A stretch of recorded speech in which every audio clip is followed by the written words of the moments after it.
Hey, right everyone, this video will only apply to you if you are a group member of the Facebook group Better Homelessness Practice. So if you're not, this won't make any sense to you at all. What I would say is you're very welcome there, so if you want to join it, please do. But basically, this is a video for group members, and I'm looking to try and explain the anonymisation question. So I think it's rule 3 basically says that questions need to be restricted to what if questions, and they need to be anonymised. Now, there's a couple of reasons for that. One's obvious and one's less obvious, and it's kind of causing some problems with how questions have been asked in the group. And I tried writing this out and I couldn't be bothered to kind of make it work, so I thought it'd be easy to make a video.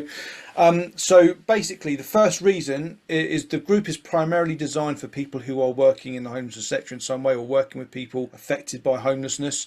That doesn't mean to say that people in the group aren't homeless themselves or haven't been homeless themselves. There are plenty of people who are. Basically, the rules asking is that people ask the question in a way that doesn't give personal data. So as I say, it's geared at professionals. So if you're a professional and you've got a client situation that's very complicated, then that's what the group's for. But the important thing is, obviously, is that when you ask the question, the question's anonymised. There is no personal data. So that basically means that with your client, you need to change their gender, change their age, change whatever is necessary to anonymise them in a way which doesn't affect the question. So obviously sometimes gender will be relevant, sometimes age will be relevant, but often it won't be. And also things like place names, can be changed as well. So if you're doing those kind of things, essentially the litmus test for anonymisation is, would anyone be able to know that this was a particular person? And often it's always possible to anonymize a question in a way that doesn't lose the essence of the question. So that's the obvious part of this, the reason for this rule.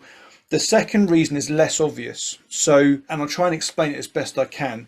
Lots of the group members are passionate, but nearly burnt out professionals who lose a lot of sleep over situations they're trying to support people in. Often a lot of their day job is trying to support people in effectively rather helpless situations, and that obviously takes its toll. So the reason for the group existing is it's supposed to support those people to go and do their jobs better, to try and find ways through in difficult situations. So that's if you look at it from that point of view, that then makes sense of this second bit. So there's a few things that I'm seeing in the group which is completely understandable, but some people are asking about their own situation and they're posting it anonymously, because there's obviously this kind of tick box you can put in there to post the question anonymously. There's a few problems with it. The first problem is that when you ask a question in the group, quite often the first comment you're going to get is basically asking you to clarify certain aspects of that question so that you can get a sensible answer. Now, if you posted the question about yourself, but you posted it anonymously, when the comment comes up saying, well, can you clarify how old this person is, because it makes a difference,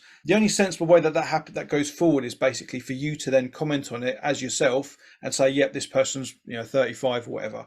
So that immediately means that you're now talking about personal data. Now, if you're an adult, you can share your own personal data if you want to. I wouldn't advise it personally, putting your sensitive stuff out into a public domain. But anyway, the problem with doing that is that people in the group who, as I say, tend to be very compassionate people, suddenly kind of have this additional strain in their lives which they weren't asking for. I don't want this group to be somewhere where people kind of avoid because they can't face more and more of this miserable kind of country that we're living in right now. I want it to be a place where people can come in, find out objective answers, straightforward answers to difficult questions, go away. Hopefully that'll make a difference in their professional situation or their own personal situation, and that's the way it works. Now, it doesn't mean that if you are homeless yourself you can't ask a question in the group. You just have to be very clever about how you ask the question. So for example, if let's say I was fleeing domestic abuse, for example, I could put a question in the group saying, I'm working with someone or I'm supporting someone who is fleeing domestic abuse, and this is the kind of situation. And then you will get sensible answers to that question. And if someone needs to clarify something that you said, you can answer that sensibly and say, well, this person is, they're 35 years old, because again, you might have those kind of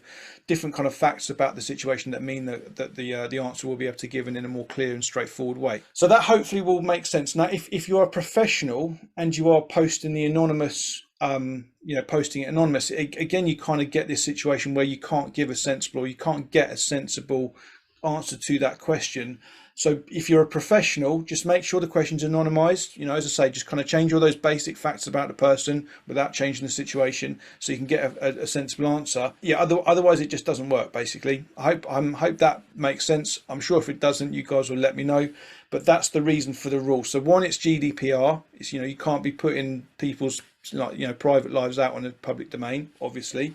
But secondly, it's about this keeping the group objective, keeping the group focused on the facts and the information and the knowledge that's needed to get people housed, to get people out of these situations. And as I say, it doesn't mean if you're homeless you can't ask a question about your own situation, but you need to make it out as if it's about someone else. That's the only way I can see of sensibly doing it. So as I say, hopefully that makes sense.